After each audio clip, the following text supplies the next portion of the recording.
안녕하세요. 자, 여러분들 오늘은 저번 시간에 이어서 기본권 제한에 대한 이야기를 계속 하도록 하겠습니다. PPT를 보면서 한번 계속 말씀을 드리면요. 자, 우리 저번 시간에 우리 기본권을 제한하는 일반적인 법률 유보 규정으로서 헌법 37조 2항에 대해서 이야기를 했고요. 법률의 그 방법에 의해서 국가안전보장, 질서유지, 공공복리라는 목적을 위해서 할 수 있는데, 그래도 비례 원칙에 따라서 목적의 정당성, 수단의 적합성, 침해의 최소성, 법익의 균형성이라는 것을 위배하지 않고 준수해야지만 그 기본권을 제한하는 법이 헌법으로서 용인될 수 있다라는 그런 이야기를 드렸던 것 같습니다. 자, 관련해서 우리 기본권 헌법 유보 규정들도 봤어요. 복습을 한번 해보시면은, 자, 독일에는 일반적 헌법 유보 규정이 있어서 바로 독일 기본법 제2조 제1항을 한번 보시면, 누구든지 타인의 권리를 침해하지 않고 또한 헌법 질서 또는 도덕률에 위반하지 않는 한 인격의 자유로운 발언권을 가진다라는 규정이 바로 일반적인 헌법 유보로서 의미를 갖는다고 얘기하는데, 지금 우리나라 대한민국 헌법에서는 일반적 헌법 유보 규정은 없습니다. 저번 시간에 말씀을 드렸지만 개별적인 헌법 유보 규정을 한번 보면은 제 8조 사항에서, 자, 정당한 헌법재판소 심판에 의해서, 자, 기본권 민주적, 자, 목적, 정당한 목적이나 활동이 민주적 기본 질서에 위배될 때에는 정부는 헌법재판소에 그 해산을 제소할 수 있다고 해서, 목적의 정당의 목적 활동이 민주적 기본 질서에 위배되지 않도록 하는 그러한 헌법 유보를 두고 있고요. 21조 사항을 한번 보시면은, 언론 출판의 경우에 타인의 명예나 권리 또는 공중 도덕이나 사회 윤리를 침해하지 해서는 안 된다고 규정해서 그러한 또 헌법 유보 규정을 두고 있습니다. 23조 2항도 재산권 행사는 공공복리라는 바로 헌법 유보 이 규정에 따라서 이 공공복리 원칙에 적합하도록 해야 된다는, 직접적으로 헌법에 의해서 기본권을 제한하거나 형성할 수 있는 유보 규정을 두고 있다, 이렇게 얘기를 하겠고요. 다시 한번 법률 유보 규정을 한번 보시면은, 뭐 지금 우리가 중심적으로 배우고 있는 37조 2항은 바로, 자, 국민의 모든 자유와 권리는 기본권을 얘기하고요. 국가안전보장, 질서 복리, 질서 유지 또는 공공복리를 위해서 필요한 경우에 한해서, 그죠? 최소한도 과잉 제한 금지 원칙이라고 말씀드렸죠. 그래서 법률로서 제한할 수 있으며, 그 제한하는 경우에도 자유와 권리의 본질적인 내용을 침해할 수 없다. 그래서 본질적 침해 금지 원칙까지도 이 37조 2항에 규정을 하고 있습니다. 다른 법률 유보 규정도 있다는 것도 여러분 아시고요. 다시 한번 확인해 보면은, 헌법 제12조에서 보시면은 신체의 자유를 가지고 신체의 자유에 관해서 체포 구속 압수수색 또는 신문을 받지 아니하며 법률과 적합한 절차에 의하지 아니하고는 처벌 보안 처분 또는 강제 노역을 받지 않는다는 규정이 있고요. 32조 한번 보시면 모든 국민의 재산권은 보장된다. 그 내용과 한계는 법률로 정한다라고 규정을 하고 있고요. 32조 2항도 바로 모든 국민 근로의 의무를 진다고 하고, 근로의 의무와 내용과 조건은 민주주의 원칙에 따라서 법률로서 구체적으로 형성할 수도 있다라고 이렇게 규정을 두고 있네요. 자, 그래서 이러한 기본권 제한에 우리는 개별적 유보들, 헌법 유보, 법률 유보 규정도 받고, 우리 일반적 법률 유보에 해당하는 37조 2항에 대해서 도출되는 여러 가지 원리에 대해서도 공부를 지금 해왔습니다. 그 중에서 이제 보시면은 기본권을 제한하는 그 수단이 법률이어야지 되기 때문에요. 법률에 관한 얘기를 우리 교과서를 통해서 좀 확인을 해 보도록 하겠습니다. 자, 여러분들 교과서 279페이지를 한번 보시면요. 기본권 제한의 근거는 바로 법률이 되어야 된다라고 하고 있네요. 그래서 예컨대 헌법재판소는 경찰서장이 5개 집회 신고를 반려한 행위는 법률의 근거 없이 청구인들의 집회의 자유를 침해한 것으로서 헌법상 법률 유보 원칙에 위배된다고 보았다. 이게 판결을 한 바가 있고요. 밑에 보시면은 교사 임용시험 가산점 사건에서 대전광역시와 교육시 교육감이 특정 사범계 출신자의 복수 부전공 교사 자격증 소지자에 대해서만 가산점을 부여하도록 공고한 내용이, 그것이 법률적인 근거가 없으므로 헌법 유보 원칙에 위배된다. 이런 판결을 한 경우도 있네요. 자, 여러분 보시면 기본권을 제한하는 게 법률에 의해야 되는데, 그 법률에 의한 내용이 뭐 과잉금지 원칙이 위반되면 당연히 그 법률이 위헌일 수가 있고요. 더 나아가서 법률의 내용을 시행하기 위해서 시행령, 시행규칙 또는 심지어는 행정부의 고시 같은 그 하위 법령 단계의 행정입법으로 이런 것을 제한할 수 있는 경우가 있느냐? 원칙적으로는 바람직하지 않습니다. 다 법률에 의해서 규정을 둬야 되는데 구체적인 권한을 위임해서 이런 행정입법에 의한 기본권 제한을 하는 경우도 있다. 심지어 여기 보시는 것 같이 그죠? 공고가 기본권 침해를 하는 경우도 바로 법률위법 원칙에 위배된다라고 한 것이고요. 또 밑에 거 한번 판례 한번 또 볼까요? 고졸 검정고시 이전에 합격한 학생이 다시 응시하지 못하도록 하고 있었어요. 예전에는 한 시행 계획이 법률위법 원칙에 반해서 교육을 받을 권리를 침해함을 인정한 헌법재판소 결정이 있다. 그렇죠. 그래서 지금 현재는 아마 그 검정고시도 다시 한번 칠 수 있도록 본인이 원하면 할 수 있어요. 합격을 한 사람의 경우에도요.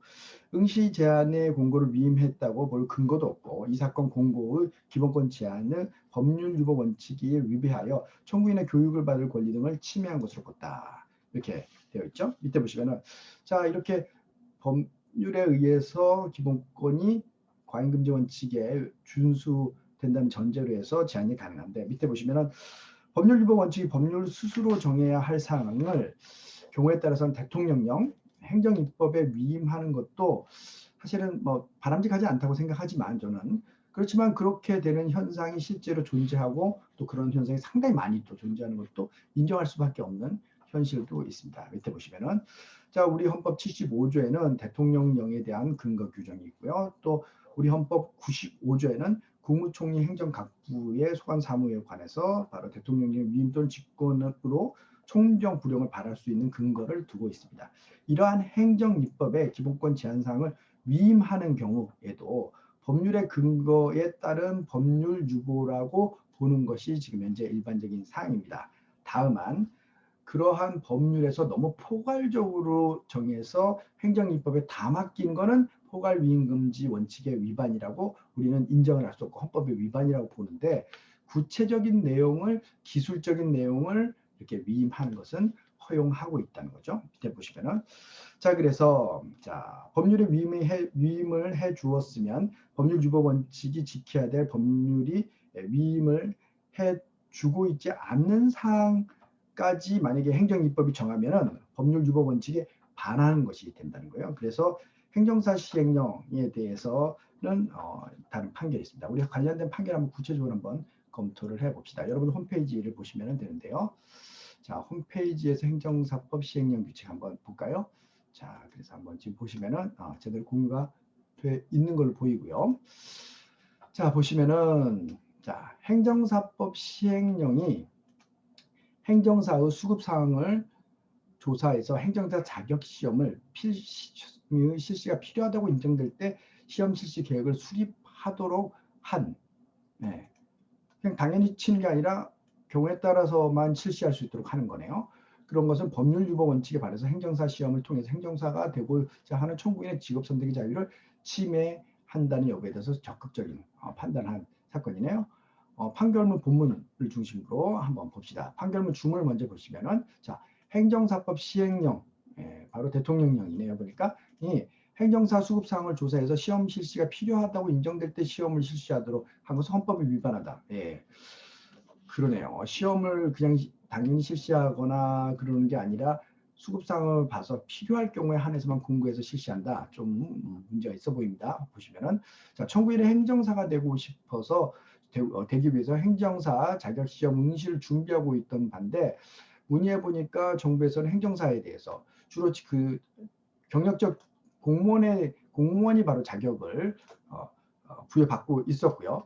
그러다 보니까 이제 이러한 그 시험을 실제 시험을 실제 실시한 적이 없단 말이에요. 그렇게 되니까 관련된 이 시행령 4조 3항 보면은 수급 사항을 고려해 가지고 행정사 시험을 실시할 수 있도록 하는 그런 규정에 따라서 결국은 아예 행정사 시험이 실제 실시되지 않았던 것이니까 청구인의 직업의 선택의 자유 및 평등권 침해 및 위임 입법의 한계를 일탈했다고 바로 헌법재판소에 헌법소원심판을 청구한 사건입니다. 내용을 보시면은 그래서 여러 가지 이제 기본권 침해, 직업 선택의 자유를 중심으로 해서 분명히 문제가 됐고 이 조항은 행정사법 시행령, 대통령령 이 시행령에는 제4조 3항에서 행정사후 수급 사항을 고려해서 시험을 실시할 필요가 있을 때 인정한다고 돼 있으니까 굉장히 언제 그 실시하게 되는지 알 수가 없는 내용이네요. 그죠? 그래서 쭉 내용을 보시면은 자 판단 한번 보시면은 행정사는 행정안전부 장관이 실시하는 데에서 여러분들 밑에 보시는 바치 5년 이상 근무하거나 아니면 여러분들 보시면 7급 이상의 직에 5년 이상 근무한 자 또 이런 식의 요건을 가지고 있는 사람에게 시험을 면제해서 이런 사람들이 그동안 행정사가 되었었습니다.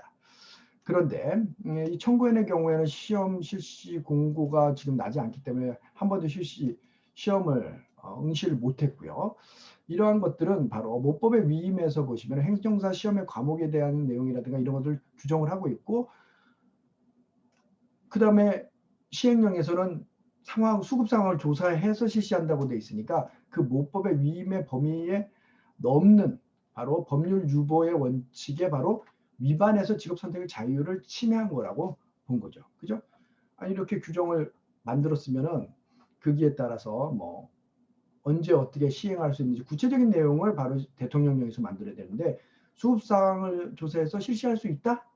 결국은 그래서 행정사 시험이 한 번도 제대로 실시되지 않았던 거 아닙니까? 그죠? 이런 것들은 바로 법률에서 위임한 범위를 넘어서 밑에 보신 바치 위임 한계를 넘어서 모법의 취지의 한계를 넘어서 바로 대통령령이 규정을 한 것이고 이런 것은 법률 유보 원칙에 바로 위배된다. 이렇게 쭉 얘기를 할 수 있습니다. 그리고 관련된 내용들 쭉 보시면 되고 그래서 자 또 밑에 보시면은 기본권 경합이나 경험 문제에 대해서도 언급을 할 수가 있겠네요. 평등권 침해 주장에 관해서 판단하기를 행정사 자격 시험을 준비하는 청구인과 다른 자격 시험을 준비하는 자 사이에서는 일정 사건에 대해서 비교 집단으로 삼만한 동일성을 인정하기 어렵기 때문에 청구인의 평등권 침해 주장은 이유가 없다 할 것이고 직업의 선택의 자유 침해 여부에 포섭돼서 논의할 수 있기 때문에 따로 판단하지 않는다 이렇게 판단했네요. 그죠?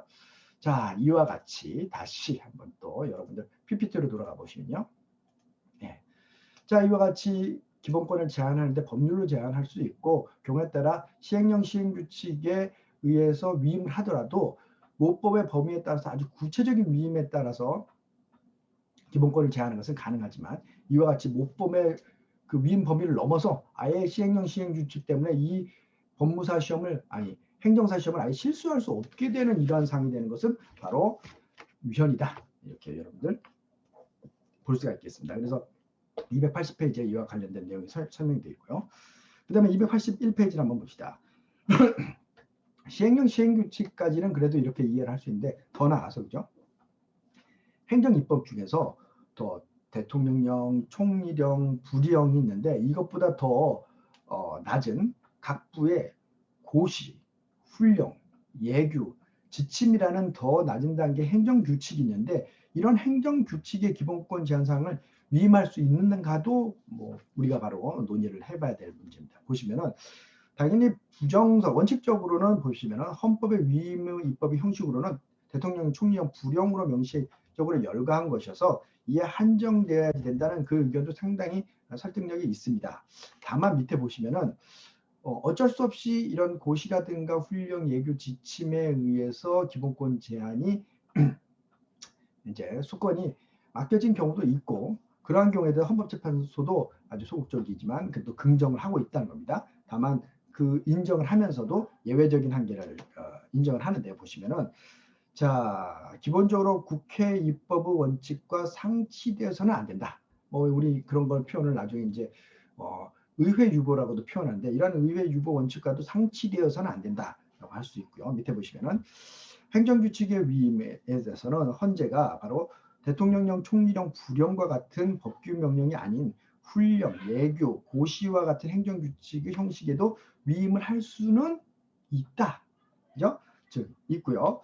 그다음에 그 헌재는 재정 형식을 비록 고시, 훈령, 예교 같은 행정규칙이라도 상위 법령과 결합해서 대외적인 구속력을 갖는 법규 명령으로서 가능하게 되는 행정규칙을 인정할 수 있다. 인정하는 범위가 있다는 거예요. 물론 뭐 가급적 법에서 이걸 다 해결하는 게 좋긴 합니다만요. 그 다음에 밑에 보시면은 행정규칙의 위임의 한계를 한번 보시면요. 헌재는 다만 행정규칙은 법규명령과 같은 엄격한 제정과 개정 절차를 요구하지 않고 행정부에서 쉽게 만들 수 있어요. 그리고 그 결과는 그렇기 때문에 기본권을 제한하는 작용으로서 법률이 입법 위임을 할 때는 대통령령, 총리령, 부령 등 법규명령에 위임함이 바람직하고, 제가 얘기하는 건 취지와 똑같죠.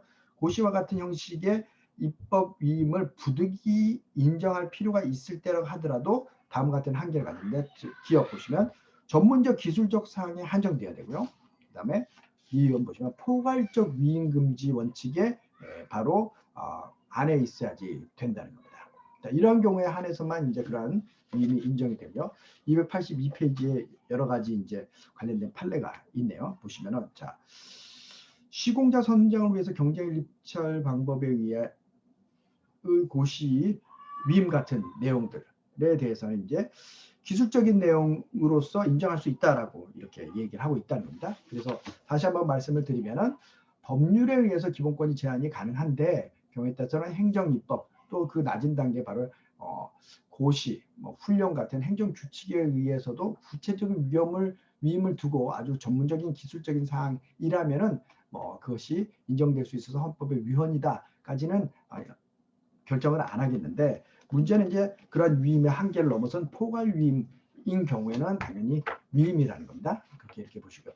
당연히 그 우리 헌법 37조 2항 취지에 따라서 기본권을 제한하는 경우는 법률에서 구체적으로 두는 것이 원칙이다, 바람직하다, 이렇게 얘기를 다시 반복해서 드리겠습니다.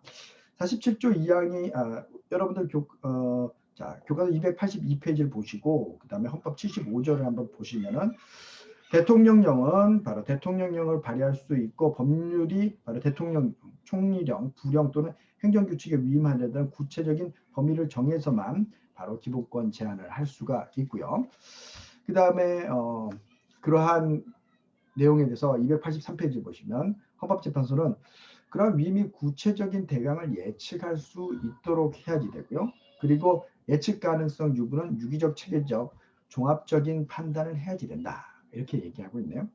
더 나아가서 한번 보시면은 이러한 유보도 바로 밑에 보시면 법률의 기본권 제한에 관한 사항은 행정 입법에 위임할 수도 있지만 위임해서는 안 되고 기본적으로 법률이 직접 규정을 해야 될 사항도 상당히 많다는 거예요.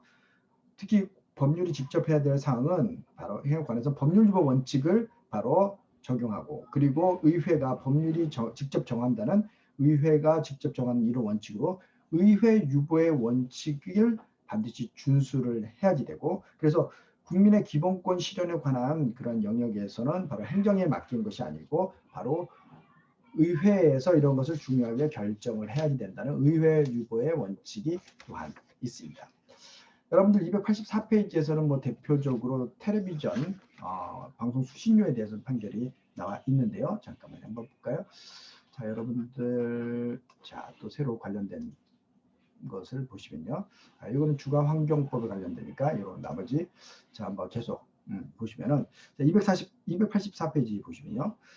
텔레비전 수신료 금액 결정은 국회가 결정해야 될 본질적인 사항이고, 이것을 한국방송공사가 결정해서 부가 징수하도록 한 한국방송공사법 36조 1항이 바로 법률유보 원칙에 위배된 것이고 헌법 불합치 결정을 받은 사건도 있었다는 겁니다. 그래서 위에 보시면은 텔레비전 수신료 바로 의회 유보 원칙에 따라서 의회 바로 국회가 바로 결정해야 되고, 그렇지 않고 이건 너무 많이 위임을 했다.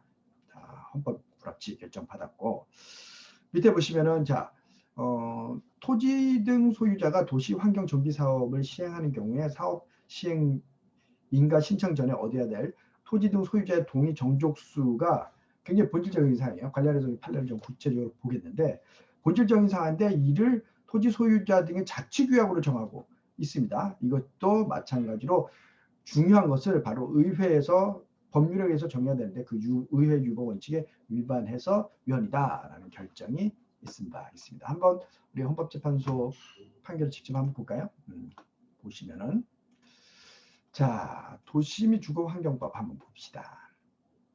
그리고 판결문 주문부터 보시면요. 구 도시 및 주거환경정비법에서 바로 본문은 사업 시행자 중에서 도시환경정비법의 토지 소유자가 시행하는 경우 정관 등이 정하는 바에 따라 스스로 자기들이 정할 수 있다는 거예요. 그것은 헌법에 위반된다라고 하는 거죠. 내용 보시면은 자, 청구인들은 서울에서 받은 도시 및 주거환경정비법에 따라서 종로구에서 바로 이제 자기네들이 소유한 땅에 대해서 바로 정비구역 내에서 도시정비, 환경정비 사업을 이제 실시하는 과정에서 일정한 동의를 얻어서 이 사업을 실시할 수 있는데 그 동의를 몇 명 받아야 되냐, 몇 분의 몇을 받아야 되느냐의 규정에 대해서 바로 아까 얘기했듯이 자치규약에 따른다고 되어 있었던 거죠. 그렇지만 그 내용은 뭐 이 청구인들의 주장에 의하면 사업 시행을 해서 그렇게 하려면 최소한 토지 소유자의 예컨대 5분의 3,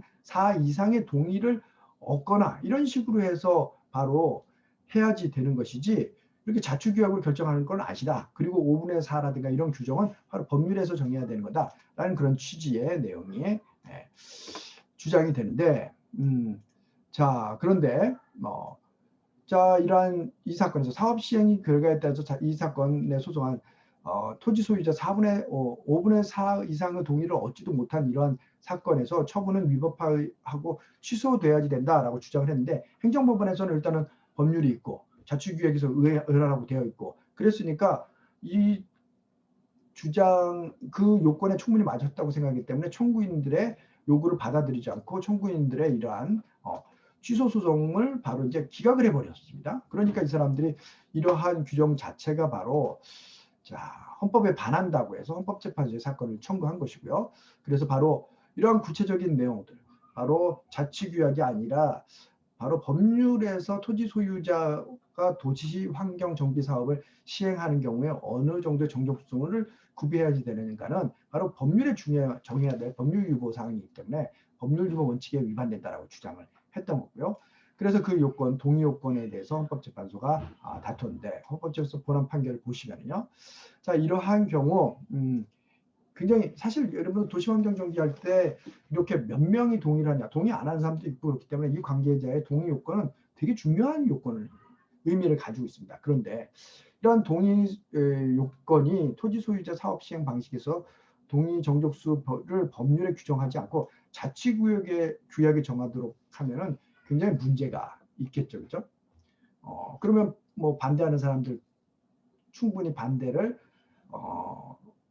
그 배제하고도 충분하게 자기네들 동의하는 사람들끼리만 동의를 받고 정족수를 만족을 해가지고 도시정비 사업을 할 수 있도록 하는 그런 이제 자치규약을 만들 수 있는 거 아닙니까? 그래서 결국은 이러한 것은 법률 유보 원칙, 즉 의회 유보 원칙에 위배된다고 해서 바로 이제 헌법재판소가 아까 여러분들 자, 보신 것 같이 주문에서 본 것 같이 바로 이 정관 등이 정한 바에 따라 부분이 헌법에 위반된다라고 이런 결정을 내렸던 겁니다.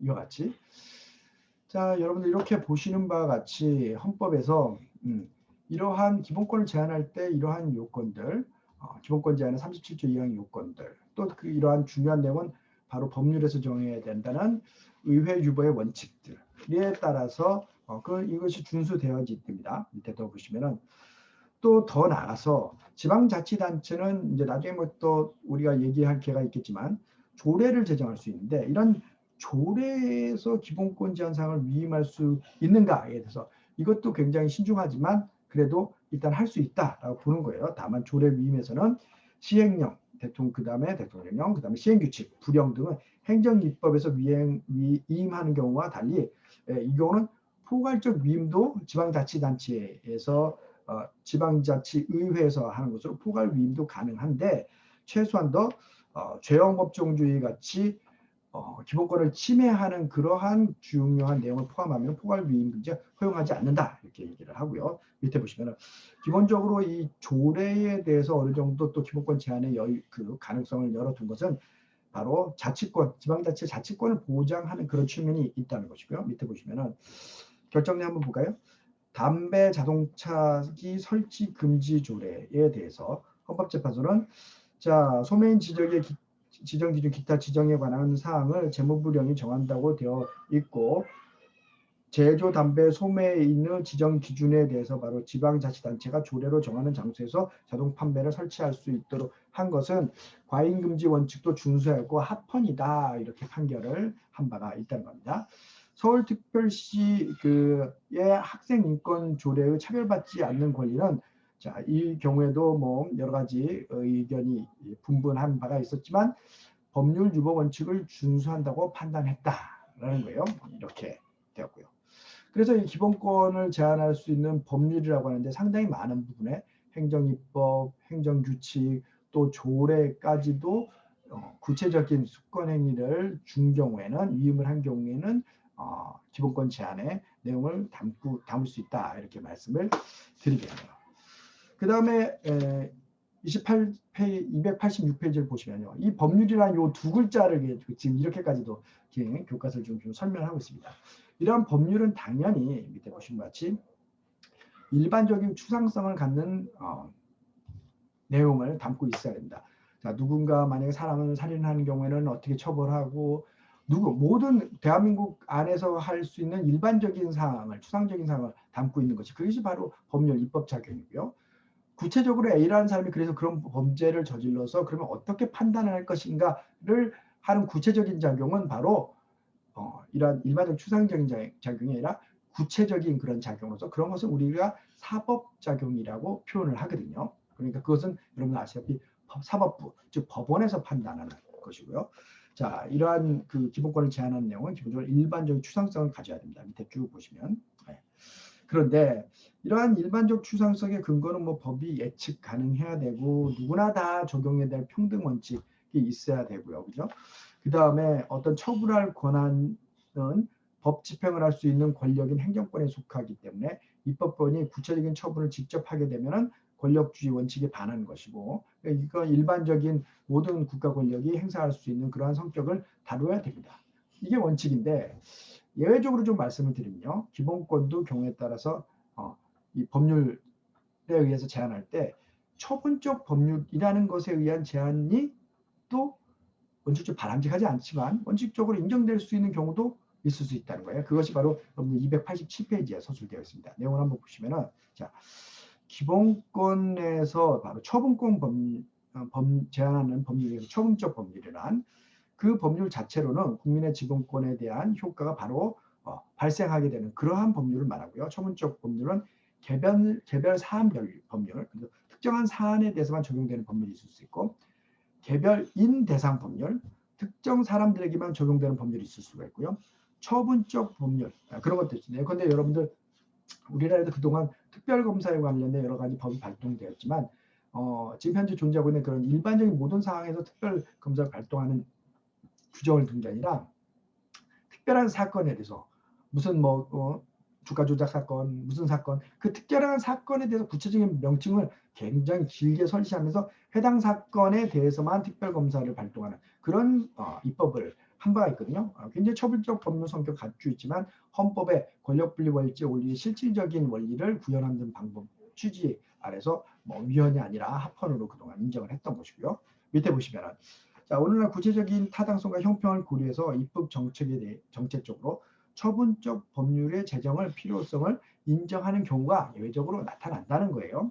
그래서 실제 그러한 경우에 대해서 우리가 처분적 법률이라고 무조건 위헌이라고 할 것이 아니라 개별적인 그 처벌적 법률의 성격을 구체적으로 판단해야 된다는 거죠. 한번 보시면은 실제 헌법재판소가 5.18 민주화 운동 등에 관한 특별법 제2조 위헌 제청 사건에서 우리 헌법상에서 개별 사건에 대해서 정의를 우리 헌법에서 두고 있지 않고요. 개별 사건법을 금지하는 명문에 규정을 놓고 그렇다고 저도 미국이나 다른 법을 봐서도 원칙적으로 개별적인 이런 처분적 법률을 만드는 것은 그것을 통해서 또 기본권을 제한하는 것은 원칙적으로는 옳지 않아요. 다만 예외적으로 그것을 할 필요가 있는 경우 또 인정할 수 있다는 겁니다. 법이라는 건 바로 원칙과 예외의 한문이라는 얘기 제가 자주 말씀드립니다만 밑에 보시면은 자, 특정 규정이 개별 사건 법률에 해당해서 곧바로 위헌이라는 것은 아니고 그죠?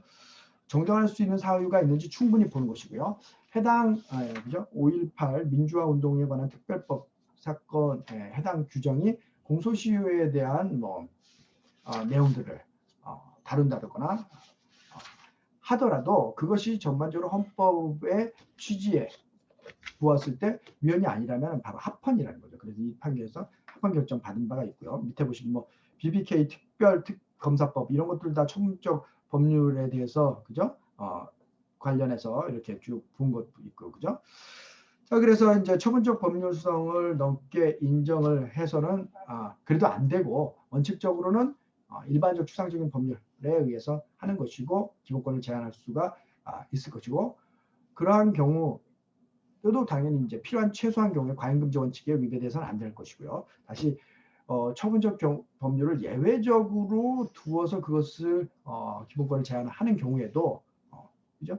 아주 구체적이고 그리고 헌법에 타당하도록 과잉금지 원칙이 위배되지 않도록 입법을 해야지 될 겁니다. 그 다음에 보시면은 지금 법률 중에서 이제 법률의 기본권을 제한하는 법률은 또 명확성을 갖추어야지 됩니다. 보시면은 기본권 제한 규정이 모호하거나 확대 해석이 있거나 적용 범위가 광범위해서는 안 됩니다. 만약에 그런 것에서 기본권을 제한하면 기본권이 어느 정도 범위까지 제한될 수 있을지 굉장히 폭넓게 제한될 가능성이 있기 때문에 안 된다는 것이죠. 그리고 밑에 보시면은 그 명확성 정도의 판단 기준은 또 그 제한 기본권 제한의 방식과 종류에 따라서 좀 달라질 수가 있어요. 자, 다소 개방적인 개념을 사용해서 개괄적 조항이라든가 불확정 개념을 분명히 우리 법률에서도 사용하는 걸 전혀 부정할 수는 없습니다. 우리가 여러분들 법을 배워서 비로소 아는 여러 가지 법률 용어나 개념들이 있고요. 그런 개념이나 용어들이 법률에서 굉장히 많이 사용된단 말입니다. 하지만 법률 해석을 통해서 적용의 자의성을 배제할 수 있는 정도의 명확성을 분명히 갖춰줘야지 된다는 것이고요. 특히 밑에 보시면은 289페이지를 한번 보시면요. 기본권 제한 효과가 국민의 기초적인 생활 영역에 미치는 경우에는 제한은 법 규정의 내용이 보다 명확해야지 되기 때문에 죄형 법정주의, 형사처벌 규정을 포함하는 그죠? 표현의 자유는 또 많이 그것을 침해하면은 자, 여러분들 미국에서도 그렇게 보고 있는데 그러한 자유에 대해서는 굉장히 많이 제한을 하는 것은 더욱더 명확한 법률에 의하지만 않으면 안 된다. 이런 판결이 있고요. 홈즈 대법관에 의한 또 굉장히 그러한 명확성, 표현의 자유를 제한하는 법률에 대한 명확성 요구를 하는 경우도 있고 또 기본권을 신체 자유를 많이 침해하는 이런 죄형 법정주의에 관련된 형사처벌 규정은 더더욱더 내용을 명확히 두어야 된다. 이러한 원칙을 우리는 찾아볼 수가 있다는 겁니다. 그렇고요. 자, 여기까지 이제 우리가 바로 기본권 제한의 수단인 법률의 어떤 특징에 대해서 우리가 알아봤다고 할 수 있습니다. 그 다음에는 그럼 기본권 제한의 여러 가지 목적에 대해서 우리가 한번 보겠는데요. 289페이지 한번 보시면 자, 국가의 안전보장이라는 그런 목적이 있네요. 그래서 그런 국가 안전보장이라는 목적의 취지에 따라서 관련된 법이 형법도 있고 국가보안법, 군사기밀법, 민방위법 이런 것들이 있고 국가보안법에 대해서는 일부 규정, 찬양고무죄 이런 것들이 한정합헌 결정 받은 바 있다. 이렇게 얘기를 하고요. 물론 지금 현재 국가안전보장 질서유지 공공복리가 있다고 해서 이러한 내용의 어떤 법이 이러한 취지를 가지고 있는가 그리고 어떠한 그러한 기본권 제한의 목적이 질서 유지에 해당하는가 공공복리에 해당하는가 이런 식의 어떤 질문이나 의문은 문제는 나오지 않습니다. 왜냐하면 이런 것들이 중복적일 수가 있고요. 그리고 사실은 공공복리라는 게 이러한 나머지 것들을 사실 포섭할 수도 있거든요. 밑에 공공복리 한번 보시면 국가사회 모든 구성원이 공익과 행복을 말하는 것으로 소극적 개념이 아니라 적극적인 개념이고 이리적으로 정의하기는 쉽지 않은데 어떻게 보면 나머지 두 가지를 포괄한다고 할 수도 있는데 우리나라 헌법에서는 세 가지를 구분해서 썼으니까요. 그죠?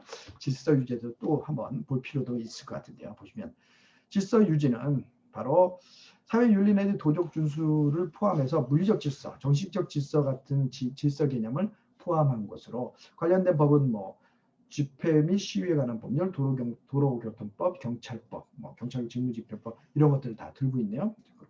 공공복리에 관한 법들도 당연히 모든 법들을 다 포함할 수도 있지만 보시면 국토계획 및 이용에 관한 법률, 공익 사업을 위한 토지 및 취득 및 보상에 관한 법률 등이 뭐 대기 환경 보전법 같은 것도 있다. 여러분들 보실 수가 있습니다. 그래서 이러한 목적에 따라서 목적의 구분 자체, 엄밀하게 구분 자체는 뭐 그렇게 의미가 있지는 않지만 이러한 기본권 보호의 목적에 반드시 또 포함한 것, 그런 목적을 위해서 기본권을 제한하는 경우에 바로 법률에 의해서 제한하고 또 관련된 행정입법, 행정규칙, 조례에 의해서 위임을 해서 할 수 있다는 얘기까지도 말씀을 드렸습니다. 그 다음에 이미 벌써 말씀드린 것 같이 기본권 제한은 비례 원칙에 따라서 목적의 정당성, 수단의 적합성, 침해의 최소성, 법익의 규정성 같은 것들이 지켜져야지 된다. 그렇지 않으면 위헌이다라는 말씀을 드렸고요.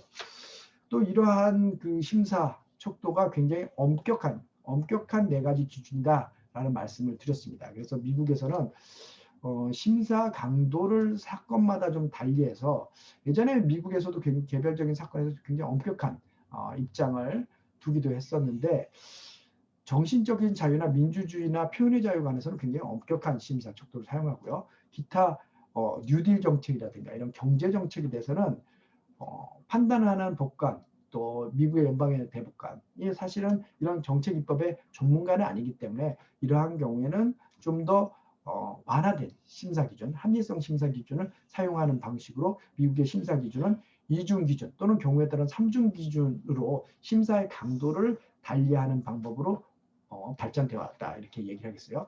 우리나라 헌법은 이미 벌써 4가지 그 항목을 두고 있는 과잉금지 원칙에 따라서 지금 판단을 하기 때문에 미국의 심사 기준이 직접적으로 영향을 주고 있다기보다는 제한되는 영역에 따라서 실제 판단을 할 때 기본권 제한에 있어서 미국의 또 심사 강도를 좀 달리하는 판단은 개별적인 판단에서 어느 정도 영향을 받고 그런 영향을 받은 취지의 내용을 헌법재판소 판결에서 설시하고 판단한 사례가 있습니다. 이렇게까지 말씀을 드리겠어요. 그래서 기본권 제한은 과잉금지 원칙에 의해서 우리 37조 2항의 일반적인 법률규범 원칙에 의해서 제한되는 것이 굉장히 일반적인데 그게 안에서도 미국의 영향을 받아서 심사 강도를 달리한 그런 판결이 존재할 수 있다라는 말씀까지 드리겠고요. 그 다음에 이미 벌써 기본권의 본질적 침해 금지에 대해서 말씀을 드렸습니다. 사용제도를 우리가 인정하는 한 그 본질적인 내용도 굉장히 상대적인 내용으로 이해할 수 있다라는 말씀을 드렸고요. 더 나아가서 이러한 기본권을 제한하는 경우에 또 여기서 아까 법률에서 나오는 법치주의 원칙에서 도출되는 원리로서 볼 수 있는데 신뢰보호 원칙 또 소급표 금지 원칙 같은 것들이 또 존재하니까 교과를 통해서 잠깐 좀 언급을 좀 해보겠습니다. 한번 보시면은 자, 국민의 기본권을 제한할 때 공권력 행사가 있게 되면 형성된 법률 관계에서 신뢰가 손상할 수가 있고 그러한 신뢰가 바로 일정한 우리 규범적으로 확신된 그런 신뢰라면은 그런 신뢰도 함부로 깨트려서는 안 된다라는 법치주의 원리로서 우리가 이해를 할 수 있습니다. 밑에 보시면은 당연히 이제 법치주의 원리에 의해서 인정되고 있고 우리가 PPT를 통해서 신뢰보호 원칙을 잠깐 한번 이미 본 적이 있어요. 하지만 교과서를 통해서 다시 한번 보시면요. 자, 일정한 자기의 법률 관계가 합법적으로 보호받을 것이라는 신뢰를 가지고 있는 사람은 그 신뢰가 깨어뜨리는 그러한 상황, 새로운 상황에 대해서 정부 국가에 의해서 그렇게 만들어진 새로운 상황에 대해서 예측 불가능성, 그리고 예측하지 못하는 경우여야 되고요. 장차 법률이 개폐에 의해서 자신이 가지고 있던 그 신뢰를 깨뜨리는 것을 예측할 수 없는 상황이었고 예측할 수 없는 상태에서 신뢰 원칙을 신뢰 보호를 인정할 수 있는 것이고요. 법률이 신뢰나 기대를 가지도록 의도하거나 또는 유발시킨 결과로서 바로 신뢰가 형성되었던 것을 요구를 합니다.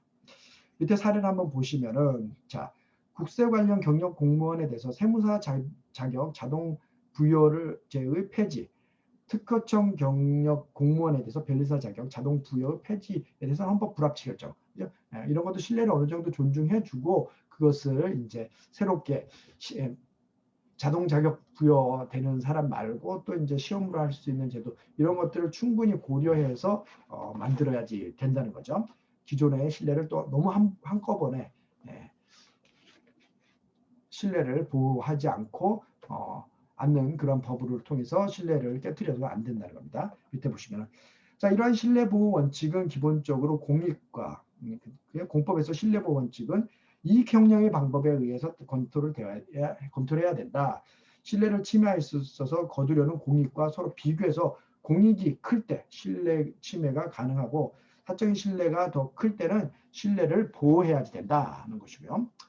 그다음에 신뢰가 손상된 정도, 신뢰 침해 방법과 다른 한편으로는 입법을 통해 실현하고자 하는 공익적 목적을 종합적으로 비교 형량을 해야 된다라고 할 수 있겠고요. 그래서 실제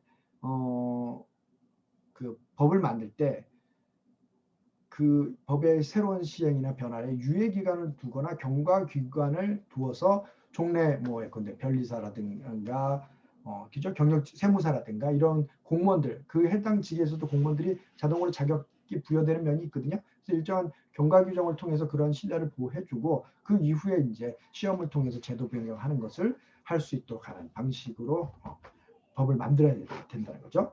더 나아가서 이제 신뢰보호 원칙과 또 소급, 그죠? 소급표에 대한 또 논의가 있습니다. 밑에 보시면은 자, 미국 헌법이나 이런 데서 명시적으로 규정이 되어 있는데 완성된 법률 관계나 사실관계를 사후에 국가나 새로운 법률에 의해서 거슬러 올라가서 이것을 변경시키는 것을 소급표라고 그러는데 원칙적으로 이런 소급표 금지 원칙은 법적 안정성을 유지시키기 위해서 필요한 것이고요.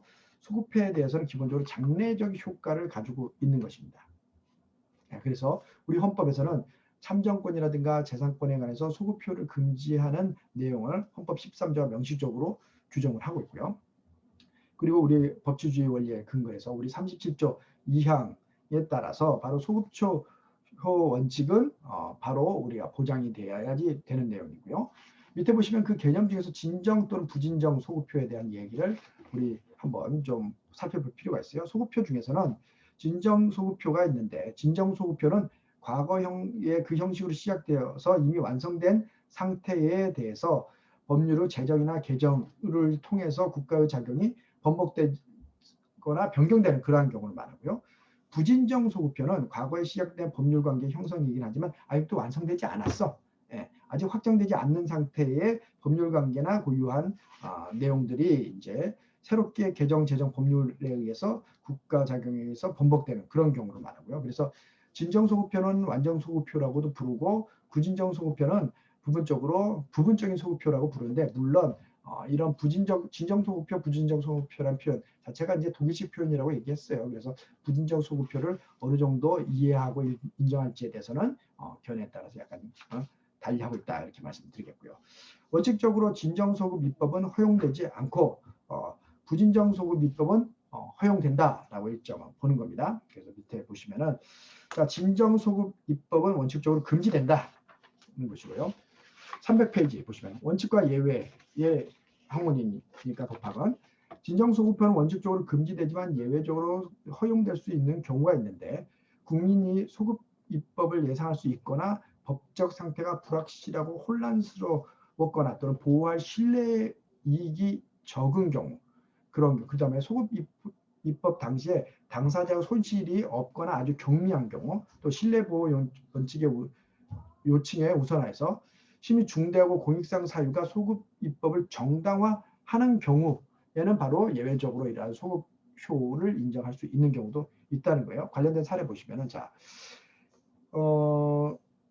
개정 전 언론 중재 및 피해 구제에 관한 법률 흔히 말해서 이제 언론 중재법이라고 하는 법인데 개정 전에 정정 보도에 대해서 새로운 개정법을 적용하는 경우에도 보시면은 부칙 위조 관련해 가지고 언론 보도에서 정정 보도의 성립과 요건, 그리고 정정 보도 청구 소송의 심리적 절차에 대해서 동법 관계로 소급하게 적용함으로써 이미 종결된 과거의 법률 관계가 소급해서 새로이 규정된 것이기 때문에 진정 소급표에 해당한다고 보고 이러한 중적 소급 입법을 예외적으로 허용할 특단한 사정이 이 경우는 인정되지 않는다 해가지고 바로 언론중재법의 개정 전 정정 보도 청구에 대해서 개정법이 적용되는 것은 위헌이다 결정한 사례가 있네요. 그리고 국법하에서 발생된 하자담보 책임 기간의 신법으로 축소하는 경우에도 마찬가지로 종래 그죠? 진정소급 위법으로 국법 아래 적법하게 발상된 하자담보 청구권을 소급해서 박탈하는 것이기 때문에 위헌 결정을 한 사례가 있다는 겁니다. 그래서 그 소급표 금지 원칙의 적용을 받은 것이고요.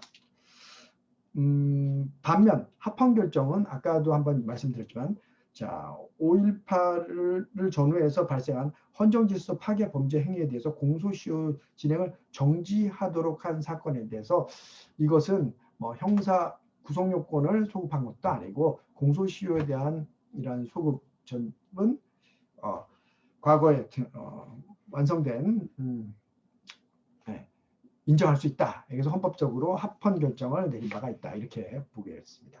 밑에 보시면 이제 부진정 소급위법표에도 301페이지를 한번 보시면은 자 보시면은 부진정 소급위법은 변경 대상이 아직 완전히 법률 관계를 형성한 것이 아닌 경우를 말하는데 이러한 경우에도 부진정 소급위법이 원칙적으로 허용될 수 있는 입법이라고 하더라도 헌법적 원칙을 위배해서는 이렇게 소급해서는 안 될 것이에요. 한계가 있고요.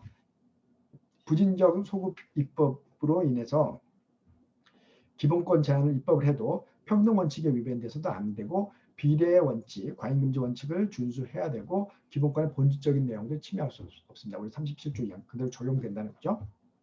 특히 부진정 소급표 입법으로 인한 신뢰 파기 문제가 발생할 때 신뢰 보호 원칙이 적용 법리인 비교 형량에 의해서 해결해야 되고요. 일정한 유예 기간을 두어야 하고 현재도 같은 입장에서 신뢰보호원칙 심사가 장래 입법에 비해서 더 강화되어야 된다. 이러한 내용들을 담고 있습니다. 그래서 여러분들 나머지 보시면은 이제 본질적 침해 금지 원칙까지 제가 말씀을 드렸던 것이고요. 이러한 방법에 의해서 기본권을 바로 우리가 제한하는 제반의 여러 가지 관련된 규정들 그 다음에 관련된 법률, 그 목적들, 더 나아가서 구체적인 심사 4가지 그죠? 심사 요건들, 과잉금지 원칙의 4가지 심사 요건들을 봤고요. 그다음에 심사 강도에 대한 이야기 됐고, 신뢰보호 원칙, 소급표 금지 원칙, 그리고 교과서 뒤에 있는 본질적 침해 금지 원칙에 대해서도 2번의 시간에 걸쳐서 이야기를 드렸습니다. 자, 그래서 기본권의 제한에 대해서 과잉금지 원칙에 대해서 이렇게 배웠는데 시험에는 어떤 식으로 나오는지에 대해서 우리 잠깐 언급을 드릴게요. 자, 이런 식으로 한번 기본권 제한에 관한 헌법재판소 결정으로 옳지 않는 것. 우리 37조 2항에 관한 적용된 내용들입니다. 옳은 것이네요. 옳은 것. 그죠? 자, 옳은 것. 집회 및 시위에 관한 법률이 5개 집회 시위의 사전 신고를 하도록 했고요. 이것은 자, 21조 제2항의 사전 허가 금지에 위배된다. 이런 규정이 있고요. 자, 이것은 기본적으로 이제 신고제도 자체, 사전 신고 자체가 헌법에 위반된다고 하지는 않습니다. 관련된 또 5개 집회 금지에 관한 많은 또 판례가 있어요. 우리 집회 시위의 자유에 대해서 볼 때 또 한번 검토를 해보고요. 그 다음 2번 한번 봅시다. 그래서 이거는 이제 위배되는 것이 아니니까 틀린 거죠. 자, 2번. 이른바 강제적 셧다운 제도를 규정한 청소년 보호법의 각종 게임 중 인터넷 게임만 적용을 대상으로 하고 있고 여러분들 혹시 게임에 대해서 좋아하시는 분은 이미 아실 겁니다.